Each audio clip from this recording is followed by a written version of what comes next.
the sun begins to spread light to the land, reflecting brightly on the beach's sand, a captivating modern paradise, an enchantment that is right before your eyes. Mountains high, the forest seems to reach out to the sky. Just watch the birds of every color fly and marvel from such an awesome sight, as this living nature sparkles through the light. This is Baler, and this is where freedom was fought by men who stood their ground with greatness. A chance to see our history, like we're going back to what it used to be. In Baler, Aurora, the greatness of its past stood for its beauty, of its events that pass now and again. It's your best time to stand, a town so rich in splendor, from a province that's a breath away from heaven. Off the shore, you'll find all of the colors in glow, the fishes and the plants and many more. And back into the land, the mountains, the exotic life that thrives the forest floor.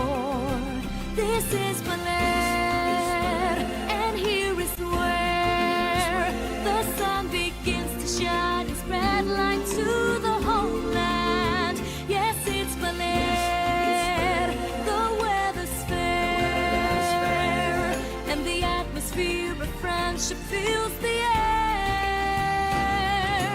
In Baler, Aurora, the greatness of its past stood for its beauty, of its events that pass now and again. It's your best time to spend, a town so rich in splendor. It's a place that's almost heaven, the blue sky and blue sea reflect Baler's magnificence in nature. Spring water, so clear and clean, the rivers and the falls are so enchanting and inviting. In Baler, Aurora, the greatness of its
WSL Baler Pro 2024 is sanctioned by the World Surf League and organised by United Philippine Surfing Association in collaboration with the Municipal Government of Baler and the Association of Surf Riders in Aurora, Inc.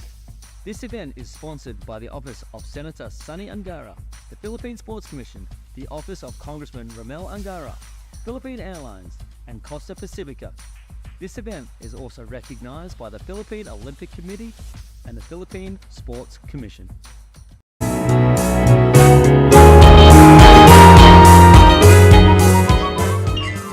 I'm here with John Carby, who is one of the event directors, and we can't wait to start here. John, what's the conditions looking like? It's a beautiful looking morning. We came down about 6 o'clock to start looking at it, and clean waves, good size, nice shape, so it's definitely on for the morning. A little bit softer today according to some of the surfers. There's a good bit of size in there, but a little bit smaller, but there's some really good shapes out there. Okay, and what kind of schedule are we looking at today? Okay, so we're going to run into the LQS. The qualifying series is off, the QS is off. So we're focusing 100% on longboard again today. We're running into the round of 16. We're going to start with the women, followed by the men, and then we're going to jump back into the women's for the quarterfinals. And then we're going to make the call with that wind and with that tide to see if we're going to go with the quarterfinals of the men's also. Okay, and do you estimate probably tomorrow could be finals day if the surf's good, or no call on that as yet? Looking at the forecast, there is a little pulse, and that's what we've been sort of watching throughout the week. There is a little pulse coming towards tomorrow, Monday. So we're doing all our prayers, doing everything we can. Hopefully we get that little push. It's delayed a little bit now, so we're just going to wake up tomorrow morning and obviously make the call. But so far, it looks like we're going to set up for a good finals day tomorrow. Well, in John and Dom we trust. Thank you very much. And we'll head back to you guys in the booth. I think we have True and the Waxhead. Talk to you soon.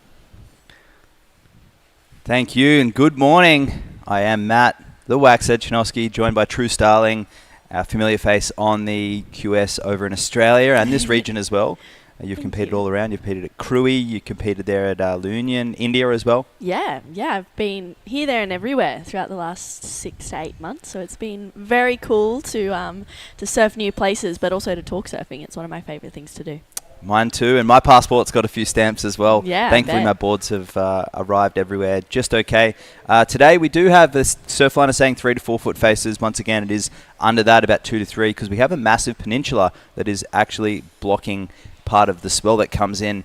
So straight out the front is where our swell window is, and over to the left of the screen is actually a big peninsula that blocks some of that east swell, which does make sense. It may actually be 3 to 4 feet out the back, about 5 kilometres, but of course we're all the way tucked in at Sabang Beach. We're at the southern side, just remembering what side of the country we're on, and we are on the east coast. And this is Luzon. We are on the big northern island, the main island. And out in the water for this heat, we have Natsumi Teoka, Hiroka, Yoshikawa, Gina Kim, and Christine, otherwise known as Yeriyong Lee, and she's this is her foundation event. When we talk about WSL, she competed at La Union, but this is the furthest she's got in a WSL event so far, and she'll be super stoked. Gina Kim, I've known that name for many years. She's a stalwart on the Korean longboard tour, and she's a really big influence over there for a lot of the surfers. She's travelled a lot. She's been to Australia. She's been to America. She's been to Bali. And she runs a surf school as well, so she's a huge influence. A lot of people tuning in, watching Chris and Gina right now.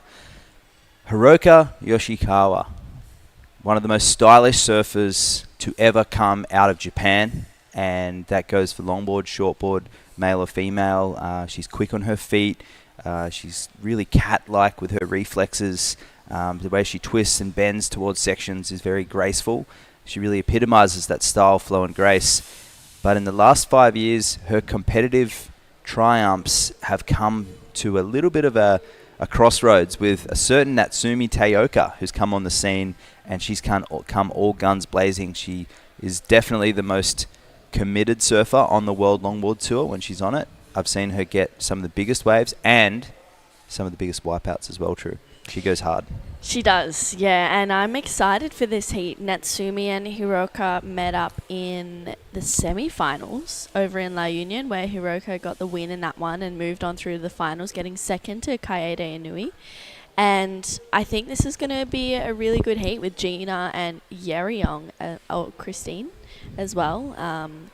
It's going to be exciting. I think, Christine and Gina, they're both from Korea, and then we've got the 2 Japanese surfers as well. So I'm wondering if we'll see, depending on where the heat plays out, if we'll see some teamwork come into play maybe. But, Natsumi, she's a very graceful surfer. I love watching her surfing, and she was out there yesterday free surfing, and it was just so beautiful to watch. And the same as Hiroka as well. She's just got all the fine details really tuned in. And Gina and Christine, they're as you were saying, they're both they're powerhouses. They're forces to be reckoned with. And to meet up in this round of 16 this is a tough matchup. It's both unfortunate and surprising to see Hiroka and Natsumi, but also Gina and Yeryong, they're staying together as well. And they're definitely, they would have seen that draw and just been relatively devastated. But they're here now. It's a competition. We have 25-minute heats. The best surfer needs to only catch 2 waves, and it is anyone's game. The ocean out there, I did have a surf before. It's relatively weak.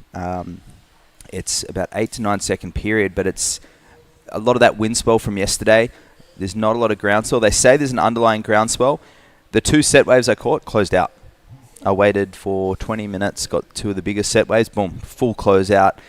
If that happened in a heat scenario, I'd be going down to one of these women, because if they're teeing off and getting some mid-sized waves and actually surfing, not worrying about strategy, I think that'll be the key today, just to surf what's in front of you. Don't overthink the wave selection. Obviously not taking off on something that's absolutely tiny, not going to give you any scoring opportunity. But for me, if I'm paddling out in this heat, I'm taking off on something that looks like it's going to run to shore.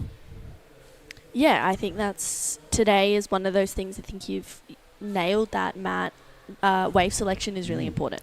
And Gina, straight off the bat, and I mean, this is exactly what I mean. There could be a long delay. So this is a keeper wave as far as I'm concerned right now. So she, 4 steps up to the midsection of the board, and here she's undecided whether she's going left or right. And the judges do generally prefer you to pick away, and they don't mind you coming back around, but only after you've really committed to a section. But that'll be a marginal score given the indecision. You see her looking left to right. And a set wave out the back. You see Natsumi's legs kicking. And Hiroka. So Hiroka's got the inside. Natsumi's got the outside. Priority not set. And here they go. And they both miss it. And maybe some early butterflies. You saw the intention of Natsumi there. Getting over to that peak. That was really, really interesting to watch. And just the 2 locked in for Gina. Feeling the tension already. Yeah, I was not expecting that so early on in the heat, to have Natsumi and Hiroko kind of battle for the inside and battle for that wave, and it was unfortunate no one got onto that. That was tricky, because I was thinking maybe that wave could have been a good one, but in the scheme of things, no one got it, so no harm, no foul. That was a beauty of a wave. That was a great looking wave. The camera angles will play a few tricks to us today with the drone. It's going to make it look... I mean, it's a great longboard lineup, don't get me wrong, but it's going to make it look very glamorous from the drone. But it is relatively small on land. The wind right now is offshore. It's predicted there was no wind to start the day, which is unusual. The last 2 days we've actually had an onshore breeze. So right now it is west, and it will start breathing very slightly east-northeast, and we are expecting it to get not quite as strong as yesterday, but it will breathe up in late morning as it has done. But yeah, the period of the swell... 9 seconds with that 14-second ground spell somewhere in amongst it, but very few and far between. And when they do come through, a lot of them are closing out. Yeah, that's where, being able to decipher between the closeouts and the ones that run or have that shoulder is super important today, especially in these morning heats when those waves are maybe a little bit few and far between. Like you've been saying, it's smaller, so you've just got to be aware of what's coming through. And Natsumi, she's having a strong paddle here. Getting onto this one, Matt. Yeah, quick paddle, and they're going back around to the left, and that's that set, closing out. And that indecision, these surfers are getting caught out. And that same thing happened to me, paddling out there, waiting for a long time for the best right-hander, and it closed out. Unfortunate there for Natsumi, and some early butterflies out there right now, and Hiroka just resetting. Definitely some nerves. Hiroka didn't compete in Korea. 2 results will count. out of the 3 at this stage. This is the 3rd of 3 LQS events. There's whispers of perhaps a 4, but you'll get a throwaway. So what this potentially means, if Hiroka coming 2nd over there in La Union, if she is able to... I mean, Natsumi's won in Korea, and she got a semi-final finish over in La Union. Yes. So if she goes out early now, Hiroka has a chance to go to the ratings lead, or Kaede Inui. Yeah, wow. And it's lead top 1. Yeah, well, this would be a throwaway for Natsumi if she was Yeah. to get knocked out early, Yeah. hypothetically speaking, and she'd hold on to that semi-final. And it is top 1 plus a wild card. But here goes Natsumi, and fading around. She gets the 5 and 10. Quick, fast feet, just looking to nail down a score, and she holds that 5 and goes down. As that leg rope, which is completely unnecessary out there today. All 4 women are wearing them. Just for absolutely, I am perplexed as to why. It poses more danger out there to yourself than to any other board users. But nonetheless, they feel comfortable with it, which is all power to them. But given how small the conditions are and how close it is to shore, it makes 0 sense to wear a leg rope. Yeah. In a controlled environment, I must say. Yes. I was going to say, I'm not going to comment because I'd probably be wearing one out there, but that's because my skill is not as high level as these women out there in the lineup. Yeah, maybe heats are coming into play and they're thinking we don't want to waste time with the swim. I'm not sure, but, whatever makes them feel comfortable. Yeah, that's in at the end of the day, that's it. And if they can surf with one, they've grown up with one. Yeah. That is generally the case, especially with the Koreans. And even in some Japanese beaches around Shonan, you do have to wear one by law. So it is part of their surfing nature. And geez, Hiroka's got to really start putting her chin down. But all women losing momentum when they're paddling. So yeah, really high tide conditions. We do have a high tide coming up around late morning today. It's not an overly big one, but it wasn't a very drainy high. And here goes Yeryong, Christine opening up with her first right, and she snaps it back and goes incomplete. And Natsumi, on the other hand, making up for lost time, snapping that board around straight into a beautiful nose ride. And she's performing to that criteria, and she's using all parts of that board, using the footwork to get her up and down. So that'll be, I think, Natsumi's best wave, the 4.25 for her first, even with the fall off. Yeah, that was a really nice ride, and I think Natsumi's being a very smart competitor right now, catching a bunch of waves under priority. This is Hiroka's first wave. Right. Soft feet. And she's going to go to the nose again. So that one, a little more of consequence. There we go. Opens up the turn. So a little snap back into the pocket. And she can link this one. This would surely have to be one of the best waves of the heat. But it all comes down to the completion, which is really important in longboard surfing. And Hiroka finishes on the shore. And that'll definitely go into Hiroka's top 2 because she hasn't even got a wave yet. Yeah, that'll be a good start for Hiroka. And I think it was good that she pulled the trigger on that one. She'd been waiting for nearly 10 minutes for a wave, and sometimes waiting for that long, you can start to get in your head, the whispers start to come through. So Hiroka getting a nice ride to start that one off, and we do have a score for Natsumi's last wave to come in. But, there's not really... I mean, Natsumi, she's kind of taken a demanding lead in this heat right now.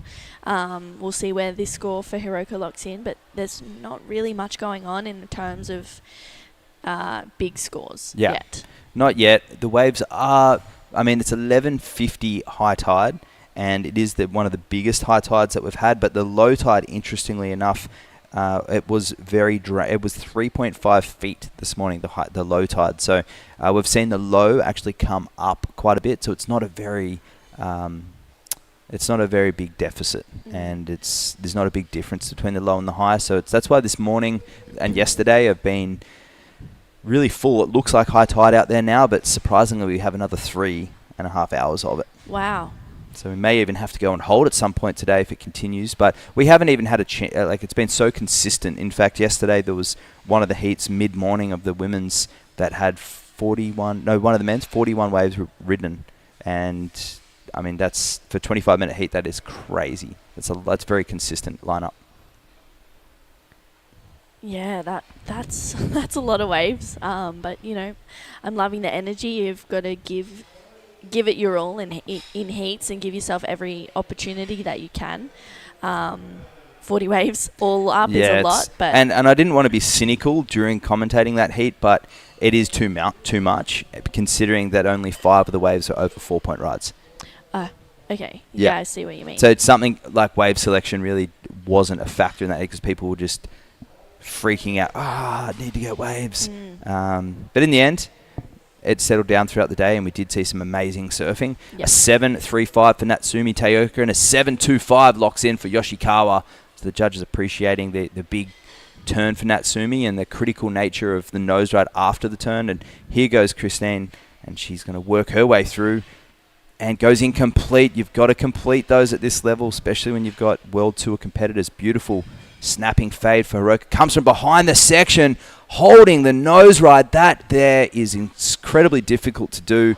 Theoretically, getting barreled with her knees. And if she can finish strong, and she doesn't, so that was going to go excellent. Still might. We'll have to wait and see, but got to go complete, as I just said before. Yeah, but she held that for such a long time, as you said, in a really critical nature. I love that she fades back through this one to just put herself in, you know, more of that risk factor. Look at the board, completely getting barreled right now. Wow. That is really difficult to do.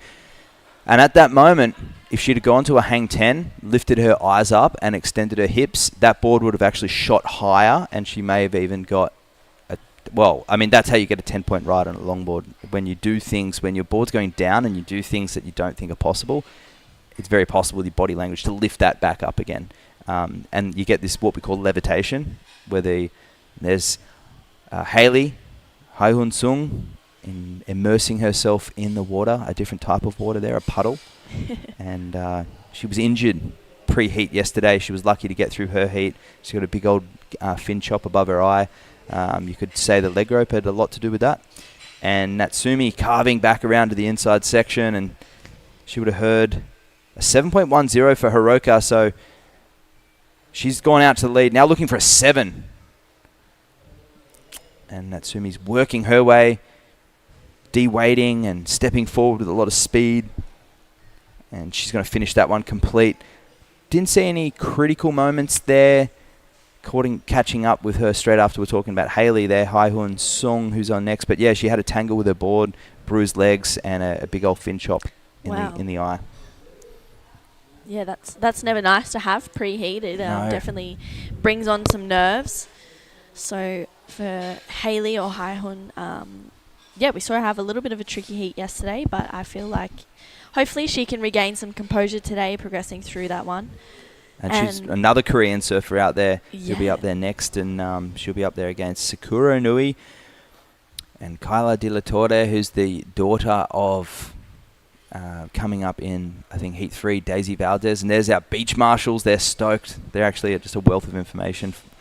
Stoked for our competitors. They're always up for a chat. They're so happy to have professional surfing, World Tour surfing, qualifying series surfing over here in the Philippines. The first time we've been on the east coast of Philippines. It's the first time WSL's had an event here, and it's an international event here in Baler, Sabang Beach. And I know the Department of Tourism are absolutely thrilled to have us here. As are the locals. We had the old boys there last night, the original surfers of the area, welcome us to a dinner. And here goes Gina Kim, quick footwork. And she steps back to the tail, and she's going to look for another nose right here, and that big wide nose creating a big platform. She gets the 10. So, wow, committed little nose ride there for her on the inside. And this is going to rocket her at least into third place. And she's going to go complete, waiting a long time for that wave with really just that 2 at the beginning. She's waited almost 13 minutes for that wave, True. Yeah, that's a long wait, and this is Yeryong up and riding out the back. So she's stretching out for the nose. That's a critical nose ride there. And the Korean girl's not going down without a fight. And she straightens out on that one. And here, another little bonus section. So I'll tell you what, some goofy footers in the next couple of heats will be watching this with intent. Because Yeryong really set the precedent yesterday on her longer lefts and got a surprising heat win, even by her own standards.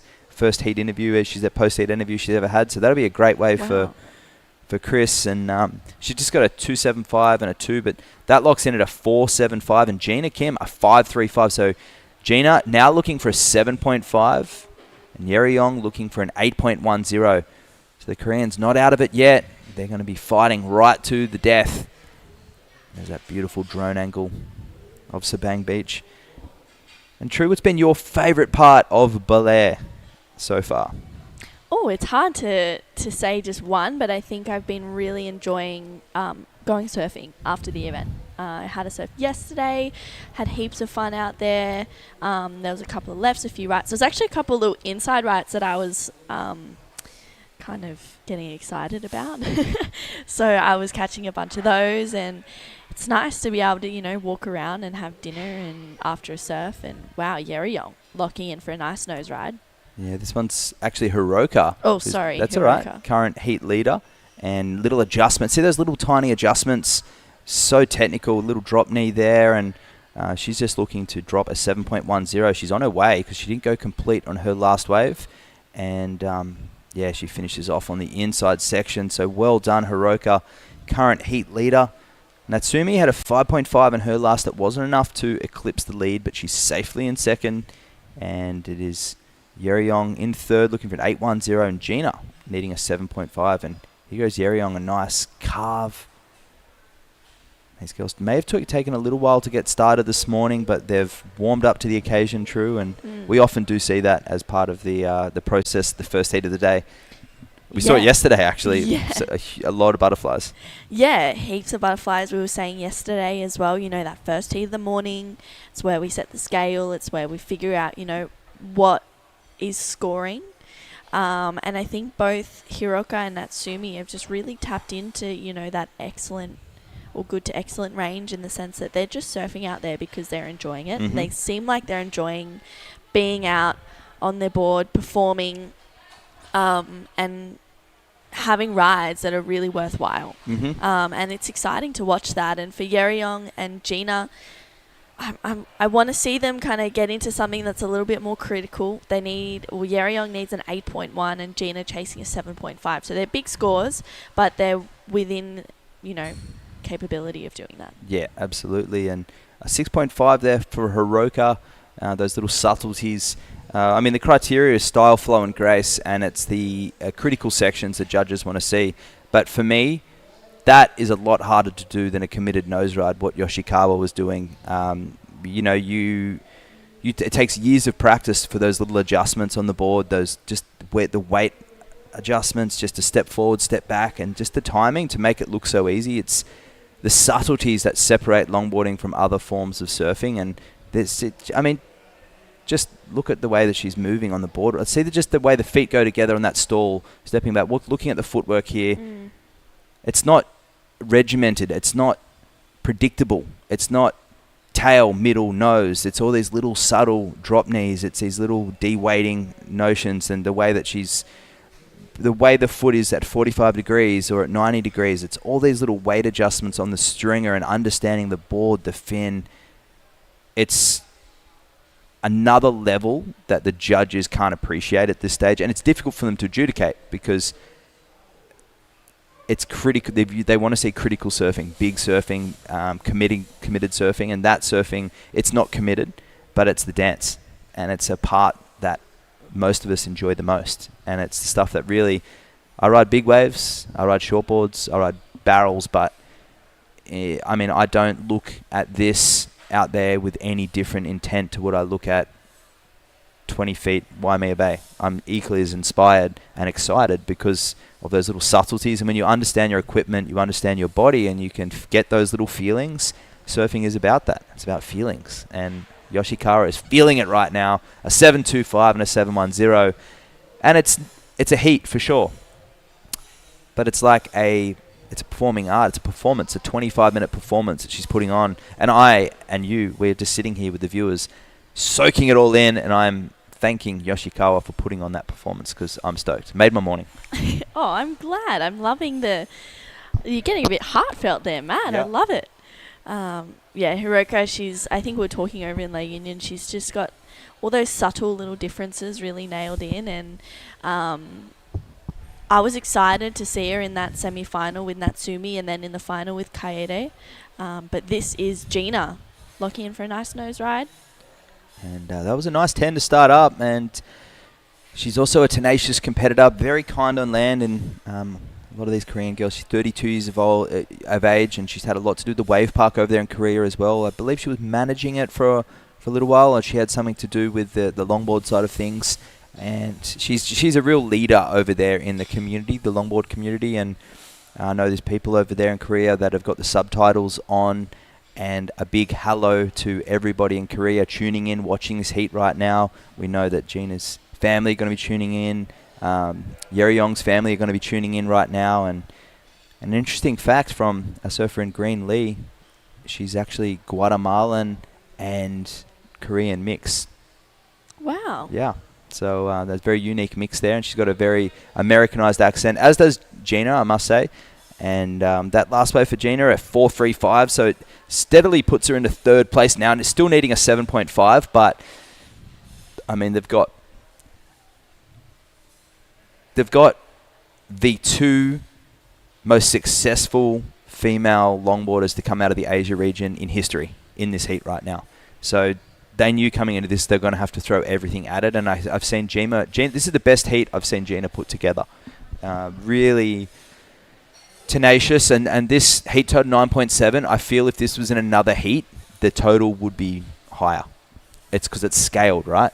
So it's a criteria, but there's a different scale. We have two World Tour competitors out there in the water now, which is Natsumi here chasing a 7, and nice carve.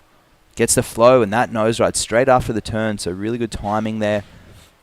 And you see how Natsumi's walking up and down the board, but her steps are very even. There's a committed 10 there. And it's very, almost if you were to draw lines, she's stepping within those lines. And there's nothing wrong with that. In fact, it's perfect surfing. It's clinical. It's very good technique.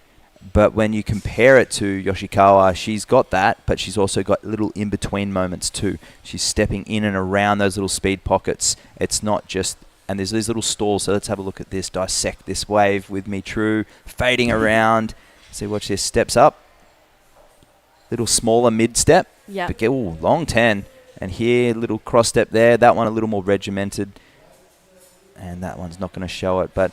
See the feet kind of close together there. Little cross step. She goes down, but not the best example. But she's just looking to drop a 7.10. She's smiling. She always is smiling.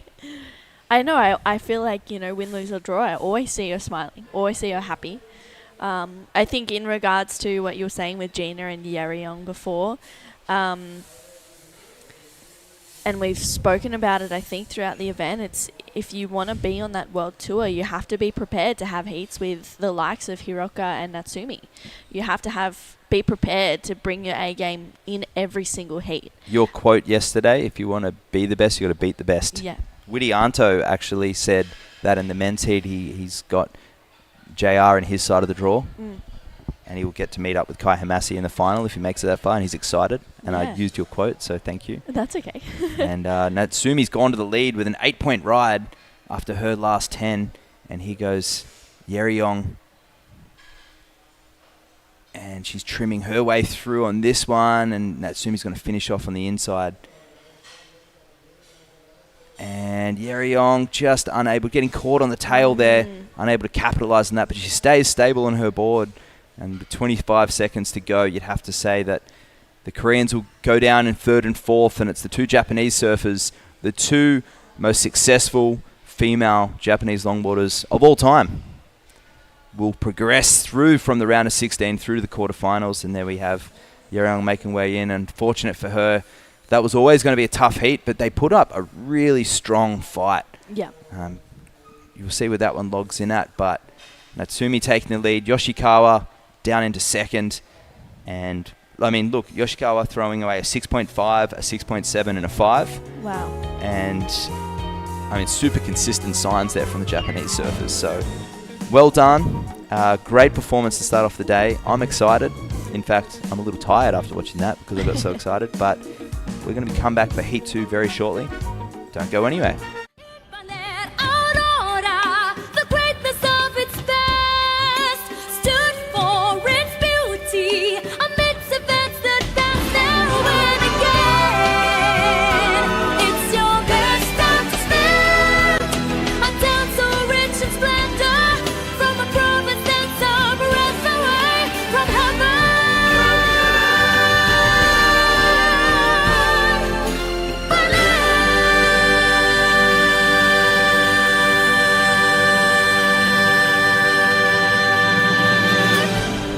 The WSL Baler Pro 2024 is sanctioned by the World Surf League and organised by United Philippine Surfing Association in collaboration with the municipal government of Baler and the Association of Surf Riders in Aurora, Inc. This event is sponsored by the Office of Senator Sonny Angara, the Philippine Sports Commission, the Office of Congressman Ramel Angara, Philippine Airlines, and Costa Pacifica. This event is also recognised by the Philippine Olympic Committee and the Philippine Sports Commission. Welcome back to the Baler International Pro. We've moved on through to heat number 2 of the round of 16. Dia Novitasari out there, Sakura Inui, Kyla Delatorre, and Hai-Hyun Haley. True Styling joined in the booth with Jerry Deegan. Jerry, good morning. Hi, True. Love to be back. Lovely to be back with you in the booth. No. I think we missed a day yesterday, or was it the day before? I don't know, but it's always a pleasure. So thanks for having me here. Surf looks pretty nice. Yeah, it looks really fun. That last heat was a really good heat with Natsumi taking it out with 2.8s in the end. And this is Dia getting her campaign underway on this one. A nice looking wall ahead of her. She needs to gain a bit of speed, but just losing a little bit of First wave balance. jitters, maybe. That was a good wave, and it was lining up really nicely, actually.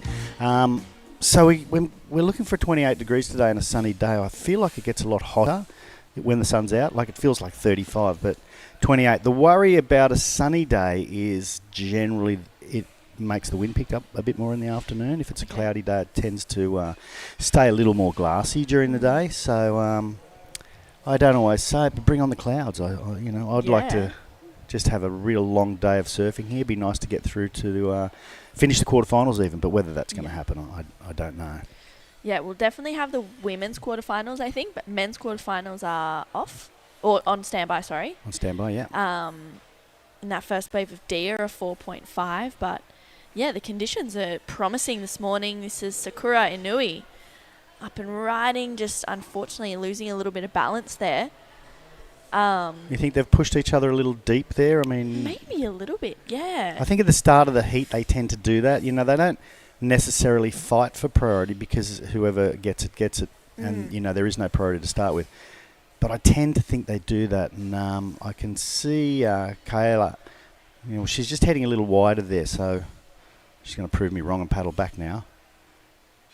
Kyla's actually the daughter of Daisy, daughter of Jeff.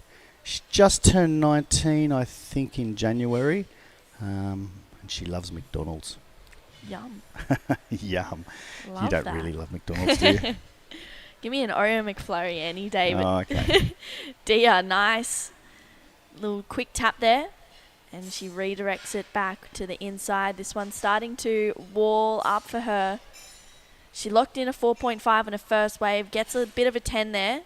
And then this wave just closing down in front of her. But as she walks back up the nose, she gets a little bonus section. Puts it up there for 2 turns. And doesn't quite get a finish. But she's looking really solid. She is. Now, she's from Indonesia. Do you know exactly where she's from? Bali, do you know? Or you're not sure there? I'm not sure. I think she might be from Bali. She's so lovely, always talking to everyone out in the surf. But looks like, while we've got a little bit of break in the surfing, we have the wax head down there with the last heat winner, Natsumi Teoka. Yes, I do have Natsumi down here carrying that red singlet, and you talked about Daya, who's out there in the water right now. Her home beach is actually Kuta Beach, halfway, where Natsumi took the win over Hiroka last year to get back on the World Longboard Tour. A matchup again this morning. How did it feel to go up against one of your oldest rivals in beautiful little waves out there? Yeah, this morning the wave is perfect for longboarding, so I'm so happy to hit with that waves. And you started a little bit, let's say, shaky, a bit nervous maybe, the waves changing a bit slow. What was going through your mind in the first 10 minutes? Yeah, the wave was a little bit slow, so I just focus on the good waves, select the good waves. And we were talking about food off air before. There's some fantastic Japanese options down here in Baler. There's actually a lot of different cultures. Surprisingly, you've been eating every single night for the last 3. Yeah, I went to Italian restaurant. Yeah, Italian. I love pasta, so I pasta last night and then spring roll. Yeah, that was very good. Spring rolls? Yeah. Okay, so it's spring roll power. We have sushi power for the women into the semi-finals on the QS, and for the LQS, it's pasta and spring rolls. And anything you want to say in Japanese to all the people at home who are tuning in this morning, watching their favorite girl? はい。いつもライブで応援してくださっている皆さんありがとうございます。今日の波はいつもと違ってクリーンでいつも難しいコンディションだったんですけど、すごいすんなりいい波でした。次もう一回あるので頑張ります。引き続き応援よろしくお願いします。Thank you. So we'll see Natsumi later on. We'll move into the quarterfinals. The men's will be a little bit of a call later on. We'll have to wait and see with the conditions and the wind. But let's go back to live action, see those scores. Thank you so much, Matt, and thank you, Natsumi. She's always smiling, always happy, and she always looks really stylish. I actually get kind of jealous of all the longboard women. They've got cool hair clips in their hair, and I'm like, I can't wear that on a shortboard. No, it doesn't really work, does it? No. Well, you could change your craft. Yeah. Start from the beginning again. I know. Too I'd hard. have to start I over. sometimes think about that. I think, I might start surfing again and I'll be a natural footer instead of a goofy footer, because the beginners seem to be having a lot more fun than I am. You know? We missed a couple of waves there too. We just saw the 5 from Dia as before we went, and now we have Sakura up and riding. I believe Sakura cut her head yesterday or the day before. Was that Sakura? Or? That was Haehyun, Hailey. That's right. She's out there as well. Yeah, so she's out there. She, something happened and she got a bit of a gash above one of her eyebrows and some bruises along her legs. But Sakura finishing went off, sister of Kaede and Taka Inui.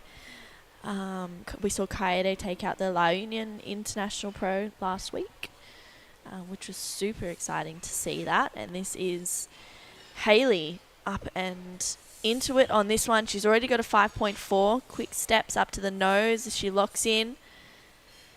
Stepping back, trying to negotiate this whitewash. You can see a redirect there for a left, just trying to choose which way to go. She walks up, she's going to stick with the left and redirect it out of that one because a wave doesn't offer too much more. Okay, and I could see the bandage on her head. I did see her come out of the surf that day, and it was a nasty little gash right across her eyebrow. Not entirely sure if they stitched it. When I saw it, just in passing, I thought it looked like it could go for some stitches, but I'm not entirely sure if they did. You'd think if there were stitches in there, they probably wouldn't want her to be out there surfing necessarily, but she seems all right. She's backing up pretty well. She's had a pretty good wave score there already, so we'll see how she goes, and hopefully it won't affect her at all. That's moved her into second place behind Dia, who's had a 5 and a 4.5, which is a pretty good start.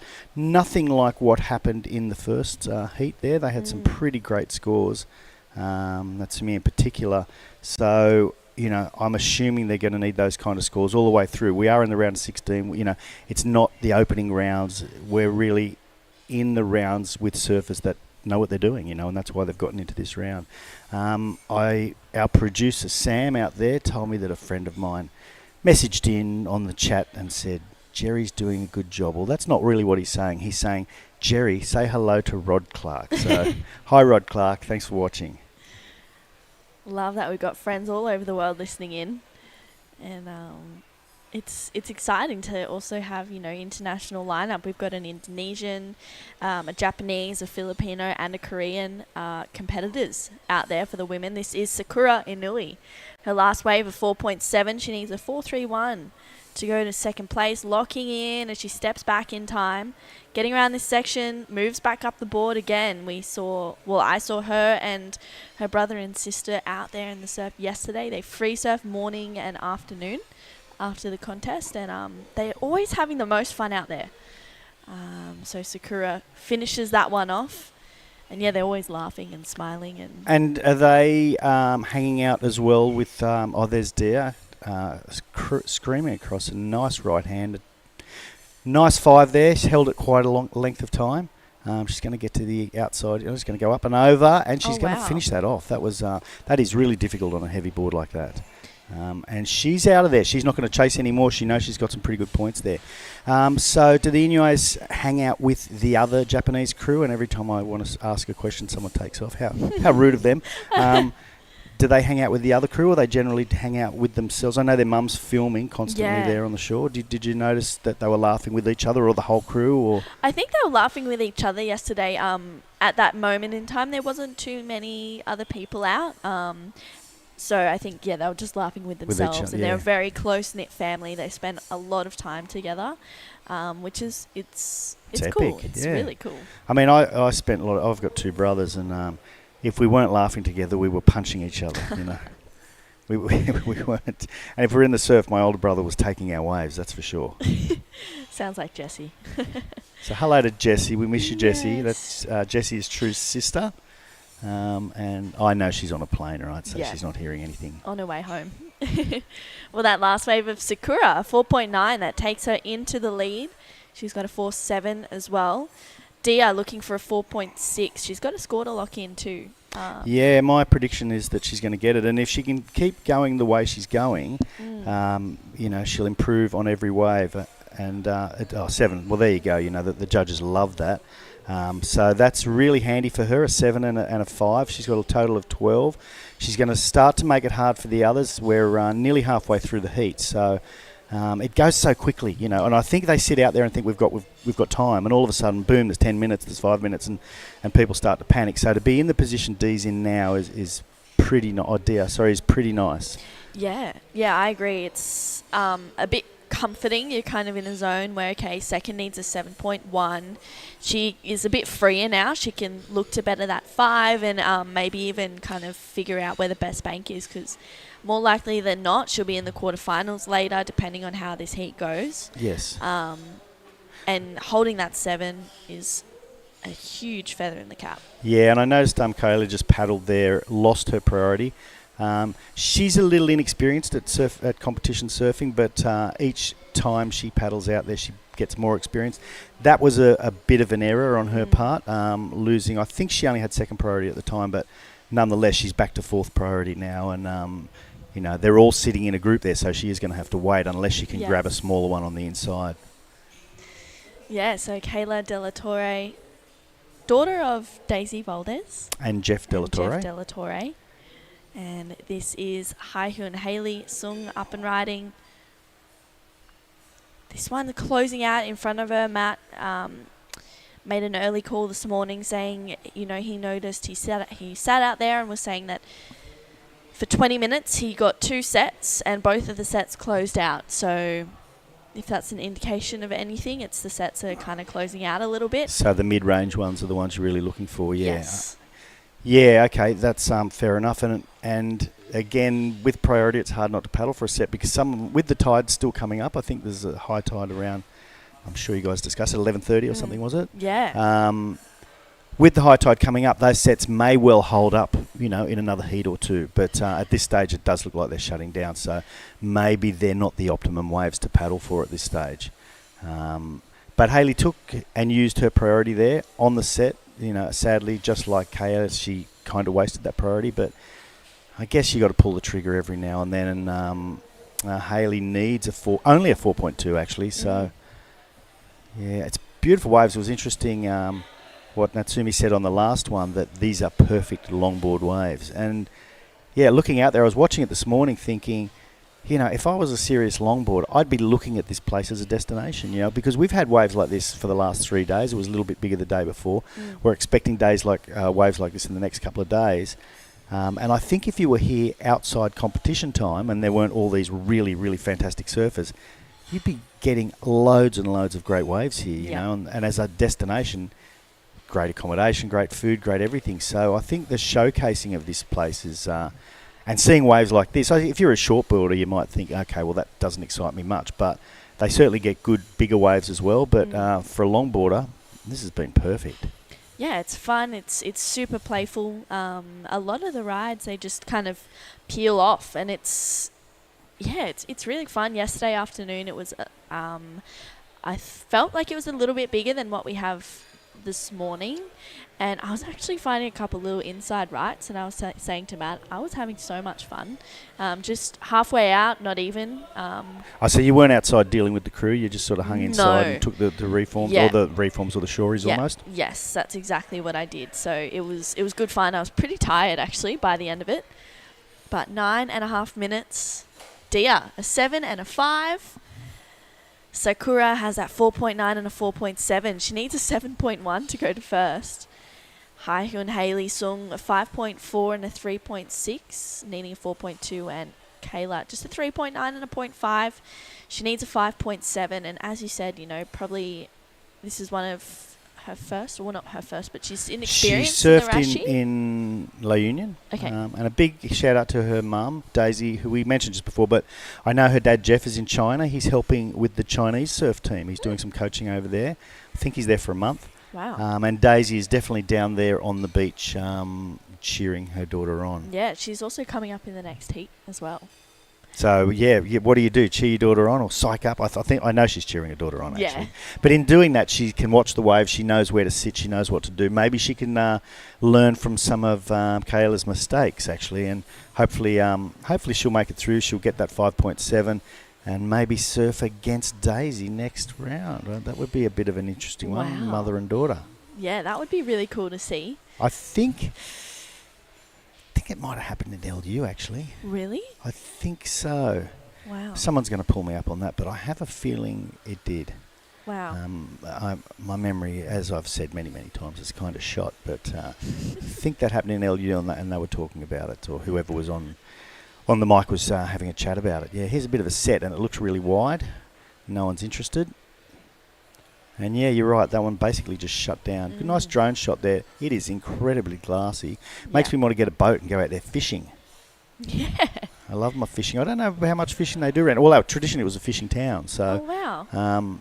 I don't know about recreational fishing, but fishing for a living is what they do. Here she goes again. Oh, and she's finally got this one, so it's Kayla Del Toro. She's going to move up to the nose there.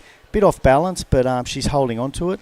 A little bit out on the green water there, so I know the judges would prefer her to be a bit closer to where the wave is breaking like that, which is obviously a little bit harder. She's going to hang on, or she's not going to hang on. Oh, sadly, she didn't hang on to that one. So obviously she's going to get rid of a 0.5, but I don't know that it's going to be much higher than a 3.9. What's your thoughts there? Yeah, I thought that she did well on the inside, but it was just unfortunate. She got a little bit of an air bubble kind of underneath her board by the end. So it'll come in, first indications, 3.75, it locks in. So, yeah, you were right. Let's have a look at the replay of, I think this is a 7 of Dia. She walks straight up to the nose. You can see her kind of leaning forward a little bit, a bit of a soul arch, and she walks straight back up there. Gets a quick tight 5 as she leans into that one, holding it in a critical part of the wave, stepping back, and this is where we'll see her just go up and over this section for a nice backside re-entry. I liked it. I That loved 7, it. it was I it loved was it. well deserved. You know, it was basically 2 5s and then a really critical re-entry on a heavy board, on a heavy little section too. You know, and there was no hesitation there either. She knew where she was going. It was like watching a guy or a girl set up for an air. You know, she knew she was going to smash that lip, and she did. Yeah, she was controlled it the whole way as well. It's, as you said, it's a hard thing to do on a longboard, and she made it look easy, which I'm very jealous about. Yeah, absolutely. The other thing she's doing, which and someone's having a paddle here, so we'll just wait on that. It's Haley, is it? I can't see the colour. It's not Haley. It's Sakura. So straight up to the nose. Good little section. Good Oh, 10. wow. Okay. Oh, I love that. I love that. She's going to make it through to the inside section. Nice redirect there. And back up there.